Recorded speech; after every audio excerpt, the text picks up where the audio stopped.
Hey everyone, and welcome back to the channel. Today, we are diving into a topic that is incredibly close to my heart.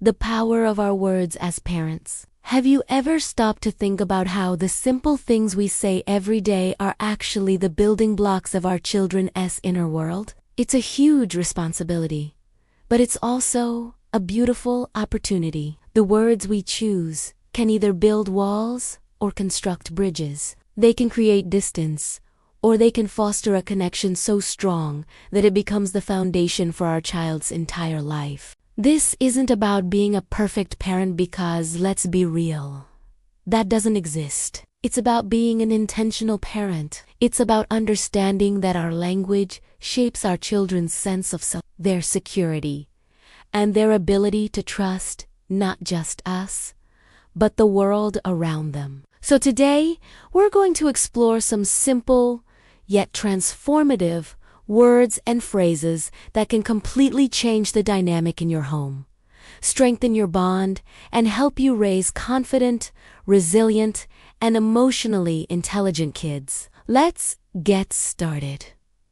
One of the most powerful things we can do for our children is to simply validate their feelings. Think about it from their perspective. When a child is upset, whether they're crying over a broken toy or frustrated with a puzzle, their world feels like it's ending in that moment. Our first instinct might be to fix the problem or dismiss their reaction with phrases like, "It's not a big deal," or "Stop crying." While our intentions might be good, what the child hears is, "My feelings are wrong. My feelings don't matter." Over time, this can teach them to suppress their emotions. Instead, try saying, "I can see you're really sad about your toy breaking," or "That puzzle looks so frustrating. I understand why you're upset." This doesn't mean you agree with the behavior, but you're acknowledging the emotion. You're telling them, "I see you. I hear you. Your feelings are valid." This simple shift creates a safe space where your child learns that all emotions are okay, which is the first step towards learning how to manage them effectively. Another game-changing phrase is, "I'm on your team." When your child makes a mistake, gets a bad grade, or finds themselves in a bit of trouble, their biggest fear is often our disappointment or anger. They might feel like it's them against us. But when we say, "I'm on your team," or "We'll figure this out together," we completely reframe the situation. It's no longer you versus them. It's both of you against the problem. This builds a powerful sense of partnership and trust. Your child learns that they can come to you with their mistakes, knowing you'll be their ally, not just their judge. This is crucial for keeping the lines of communication open, especially as they enter the teenage years. They'll be more likely to confide in you about bigger issues if they know you've always been in their corner, ready to help them navigate challenges rather than just punish them for their missteps. This single phrase can transform your role from enforcer to trusted mentor. Now, let's talk about appreciation. We often praise our kids for their achievements, like getting an A on a test or scoring a goal. That's great, but it's even more powerful to appreciate them for who they are and for their effort. Instead of just, "Good job," try being more specific. "I really appreciate how you helped your little sister just now without me even asking." Or, "I saw how hard you worked on that drawing. I love the colors you chose." This kind of praise focuses on character, effort, and kindness rather than just results. It tells your child that their intrinsic qualities are what you value most. It also helps them develop a growth mindset, a belief that their abilities can be developed through dedication and hard work. When we appreciate the process and not just the outcome, we teach our kids that effort is valuable and that their worth isn't tied to their performance. It's about celebrating their journey and their heart. How many times a day do we say no or don't? Don't run. No more cookies. Stop shouting. it can feel like we're a broken record of negativity. A simple but effective technique is to reframe these commands into positive do's. Instead of "don't run in the house," try "please use your walking feet inside."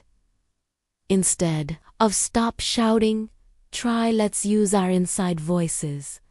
This isn't about being permissive. It's about guiding behavior in a more constructive way. It tells your child what you want them to do, rather than just what you don't want them to do. This approach is less confrontational and often gets a much better response because it feels like guidance rather than a command. It helps maintain a positive atmosphere in the home and reduces power struggles. You're still setting the same boundary, but the delivery makes all the difference in whether your child feels controlled or respectfully guided. Let's move on to the magic of giving choices. Children, especially toddlers and preschoolers, are trying to assert their independence. This can lead to a lot of battles over everyday things, like getting dressed or brushing their teeth. Offering limited, parent-approved choices can be a lifesaver. Instead of demanding,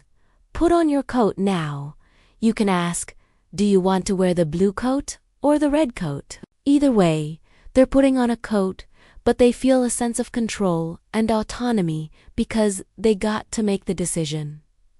This works for so many things. Do you want to brush your teeth before or after we read a story? Or would you like peas or carrots with your dinner? This simple strategy respects their growing need for independence, reduces resistance, and teaches them decision-making skills, all while you maintain the necessary structure and boundaries. It's a classic win-win for both parent and child. One of the most important things we can model for our children is how to handle our own mistakes. We all mess up. We lose our patience. We say the wrong thing. We forget a promise. When this happens, a genuine apology is one of the most powerful teaching moments you can have. Saying, "I'm sorry, I raised my voice. I was feeling frustrated, but it wasn't okay for me to yell at you," does several things. First, it shows them that everyone makes mistakes, even adults. Second, it models accountability and teaches them how to take responsibility for their own actions. And third, it repairs the connection and shows them that your relationship is strong enough to handle imperfections. A sincere apology teaches humility, empathy, and the importance of mending relationships. It tells your child that they deserve respect, and it gives them the script they need to apologize when they make their own mistakes. Another phrase that builds incredible security is, "I love you no matter what." We might think our children just know this, but they need to hear it, especially after they've made a mistake or misbehaved. When a child has done something wrong, they often feel a deep sense of shame and may worry that they've lost our love. In those moments of discipline, after you've addressed the behavior, it's so important to reconnect and reassure them. You can say something like, "Even when I'm upset about your choice, I will always love you. My love for you never changes."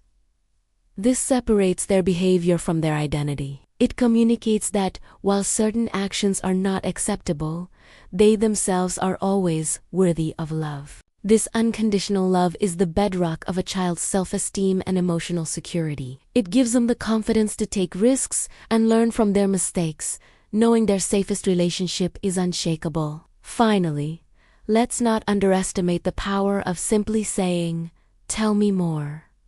When your child comes to you with a story, a problem, or just a random thought, our busy minds might want to jump in with advice or move the conversation along. But pausing and saying, "Tell me more," or "That's interesting, what happened next?" is an invitation. It shows them that you are genuinely curious about their world, their thoughts, and their feelings. It gives them the floor and makes them feel important and heard. This is how you learn what's really going on in their lives. This phrase opens the door to deeper conversations and strengthens your connection, because it shows you value them as a person, not just as a child you need to manage. It's a simple, humble phrase that puts you in the role of the listener and lets your child be the expert on their own experience. So, to wrap this all up, the words we use are the tools we have to build the kind of relationship we want with our children. It's not about memorizing a script, but about embracing a mindset of respect, empathy, and connection. Phrases like, "I see you're feeling sad. We'll figure this out together. I appreciate your kindness, and I love you no matter what," aren't just words. They are deposits into your child's emotional bank account. They build a foundation of trust and security that will last a lifetime. Remember, it's about progress, not perfection. Every small shift in our language can make a huge difference. Thank you so much for watching today. I hope you found these ideas helpful. If you have any phrases that have worked wonders in your own family, I would love for you to share them in the comments below. Let's learn from each other. Don't forget to like this video if you enjoyed it, and subscribe for more content on mindful parenting. See you in the next one. Ever feel like you're talking to a brick wall when you're trying to connect with your child? You ask, "How was school?" and get a one-word answer, "Fine."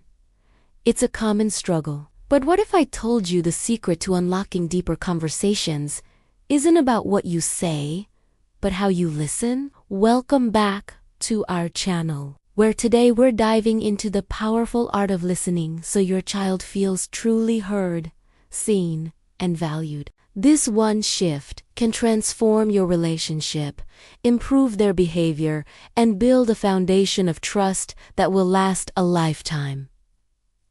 So, grab a cup of coffee and let's get started. First, let's talk about why this is so important. When children feel genuinely heard, it sends a powerful message.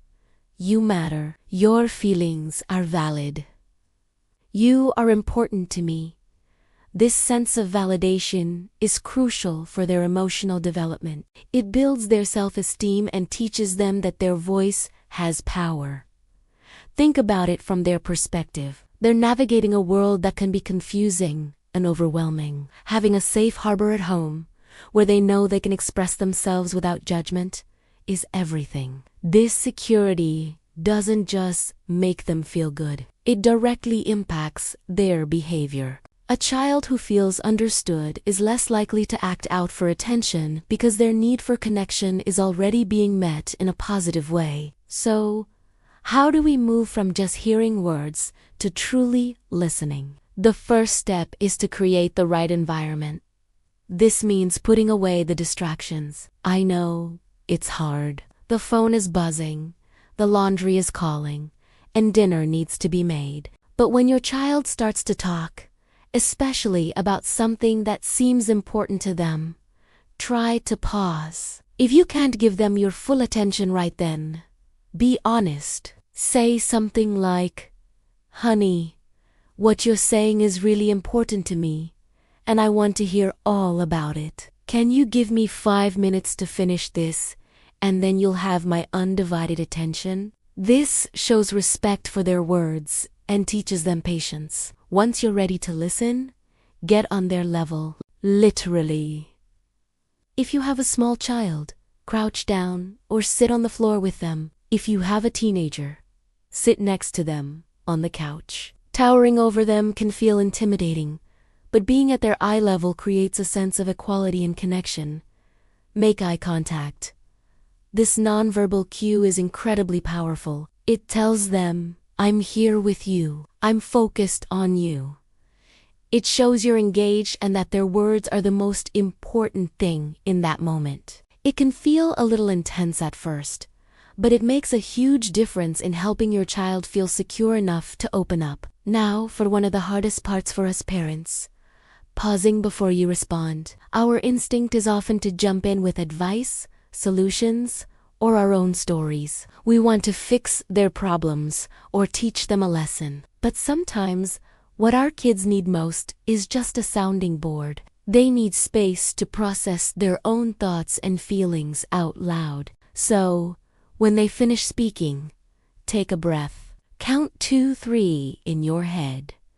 This small pause does two things. First, it ensures they've actually finished their thought. Sometimes they're just pausing to gather their words. Second, it gives you a moment to think about your response instead of reacting impulsively. After you've paused, your next step is to validate their feelings before you do anything else. Validation doesn't mean you agree with their behavior or their interpretation of events. It simply means you acknowledge their emotions. You can say things like, "Wow, that sounds really frustrating," or "I can see why you would feel hurt by that," or "It makes sense that you're so excited."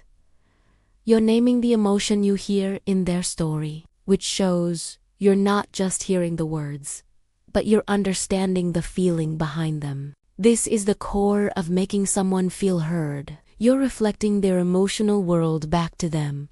And for a child, that is incredibly powerful. Let's try a real-world example. Your child comes home and slams their backpack down, saying, "I hate school. My teacher is so unfair. She gave me a bad grade on my project, and I worked so hard on it." The old school parent reaction might be to jump in with, "Well, did you follow the instructions?" Life's not always fair. You need to work harder next time. This response, while well-intentioned, completely shuts the child down. It invalidates their feelings and puts them on the defensive. They feel misunderstood and criticized, not supported. Now, let's try the active listening approach. You get down on their level and say, "Wow, you sound really upset about this. It is so frustrating when you work hard on something and you yet get the result you wanted. See the difference. You haven't agreed that the teacher is unfair. You haven't made excuses. You simply acknowledge their anger and disappointment." After you validate, you can ask open-ended questions to help them explore the situation further. "Tell me more about the project." Or "What part was the most frustrating for you?" These questions invite them to share more details and help them think through the problem themselves, which is a critical life skill. This approach of validating and asking questions rather than giving immediate advice fosters problem-solving skills. When you jump in with solutions, you're robbing them of the opportunity to figure things out on their own. By acting as a guide instead of a fixer, you empower them. You can eventually get to a solution-focused conversation by asking, "What do you think you could do about this?" Or "Is there anything I can do to help?" This puts them in the driver's seat, with you as their supportive co-pilot. They learn to trust their own judgment and build resilience. They learn that when they face a problem, they have the internal resources to handle it, and they have a parent who will support them along the way. Remember, this isn't about being a perfect parent. Nobody is. This is about being an intentional parent. There will be times you're distracted, times you jump to conclusions, and times you just don't have the energy. That's okay. The goal is progress, not perfection. Every time you consciously choose to pause, to get on their level, to validate their feelings, you are making a deposit into your child's emotional bank account. You re-strengthening your connection and building a bond of trust that will be the foundation of your relationship for years to come, especially through those challenging teenage years. Start small. Pick one conversation today where you practice these techniques. Maybe it's at the dinner table or during the bedtime routine.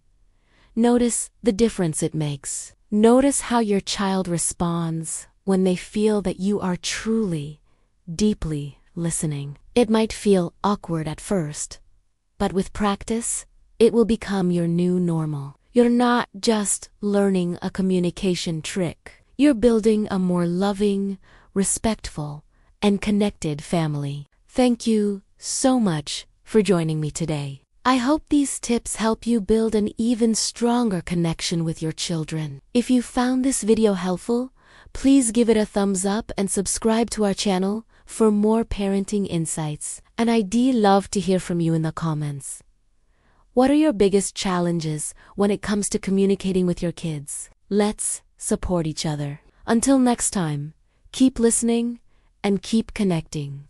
Hey everyone, and welcome back to the channel. Today, we re-dive into a topic that's at the heart of raising emotionally intelligent and resilient children, helping them express their feelings safely. Have you ever seen your child get incredibly frustrated, burst into tears, or have a full-blown meltdown and you just were unsure what was going on inside their little head? You're not alone.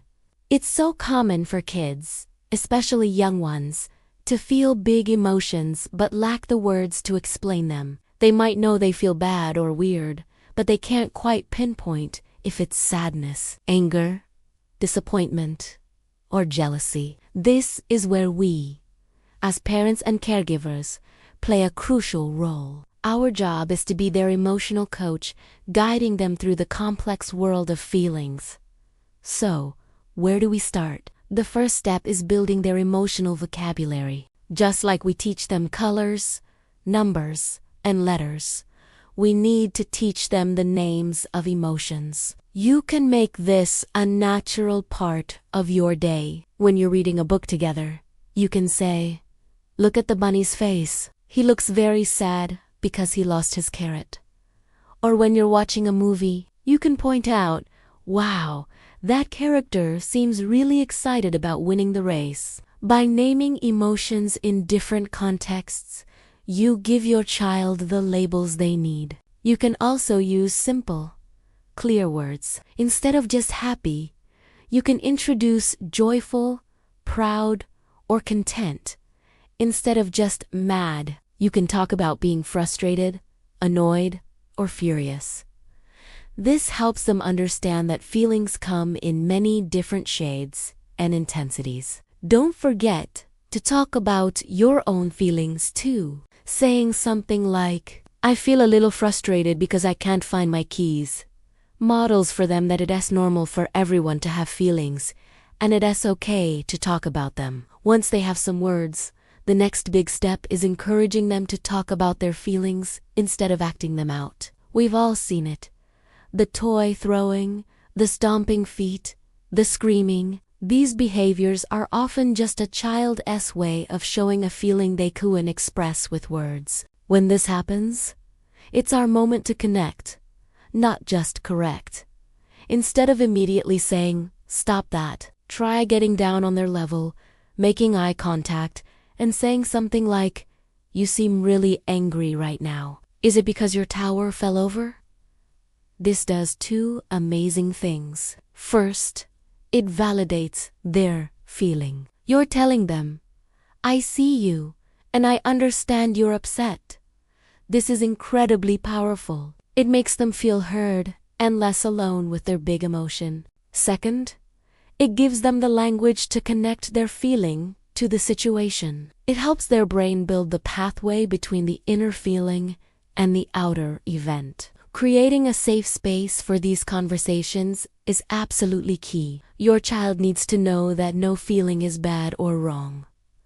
All feelings are acceptable, but not all behaviors are. You can set clear boundaries by saying, "It's okay to feel angry, but it's not okay to hit your brother. Let's find another way to show you're mad." Then, you can offer them alternatives. You could say, "If you feel like you need to hit something, you can punch this pillow."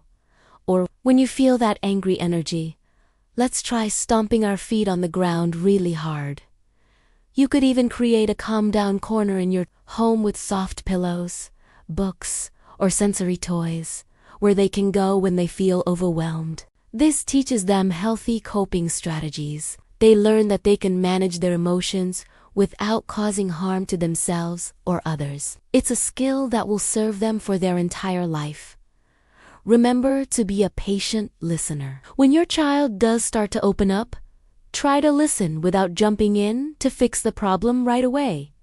Sometimes they don't need a solution. They just need to be heard. You can use reflective listening, which is just repeating back what you hear them say. If they mumble, "I'm mad at Sophie," you can say, "It sounds like you're feeling really mad at Sophie." This simple act shows you're paying attention and encourages them to say more. Avoid dismissing their feelings with phrases like, "Don't be sad. It's not a big deal," or "You're overreacting." To them, it is a big deal. Their feelings are very real, and invalidating them can teach them to suppress their emotions, which can lead to problems down the road. Now, let's talk about the incredible benefits of this approach. When children learn to identify and express their feelings in a healthy way, they build what we call emotional regulation. This is the ability to manage and control their emotional responses. A child who can say, "I'm frustrated because I can't tie my shoe," is far less likely to have a tantrum than a child who can't. This skill is foundational for success in school and in friendships. Think about it. A child who can handle disappointment on the playground or work through a disagreement with a friend is going to have a much easier time navigating their social world. They develop self-confidence because they feel competent in managing their inner world. They're not scared of their own emotions. Furthermore, this practice deeply strengthens the parent-child bond. When you consistently show up as a safe harbor for your child's emotional storms, you build a foundation of trust and connection that is unshakable. Your child learns that they can come to you with anything, not just the happy, easy stuff, but the messy, difficult feelings too. This open line of communication becomes even more critical as they grow into teenagers and face more complex challenges. You're not just dealing with a tantrum over a broken toy. You're laying the groundwork for future conversations about peer pressure, heartbreak, and all the other big life stuff. You're building a relationship where they see you as an ally, not an adversary. This sense of security and connection is one of the greatest gifts you can give your child. So, let's recap the key takeaways. First, build their emotional vocabulary by naming feelings throughout the day. Second, encourage talking over acting out by validating their emotions and helping them connect the feeling to the situation. Third, create a safe space where all feelings are okay, but not all behaviors are, and teach healthy coping strategies. Fourth, be a patient and reflective listener, avoiding the temptation to dismiss their feelings. The journey of teaching emotional expression is a marathon, not a sprint. There will be good days and tough days. Some days, you'll feel like the best emotional coach in the world, and other days, you'll be right there in the mud with them, feeling just as overwhelmed.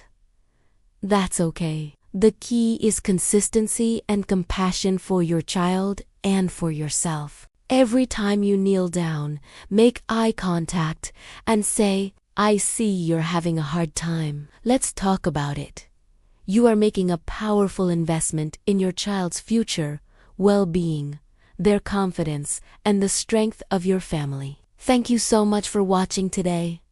I hope you found these tips helpful. If you have any of your own strategies for helping your kids with their big feelings, please share them in the comments below. I love learning from this amazing community. Don't forget to like this video and subscribe for more content on mindful parenting and child development. See you in the next one.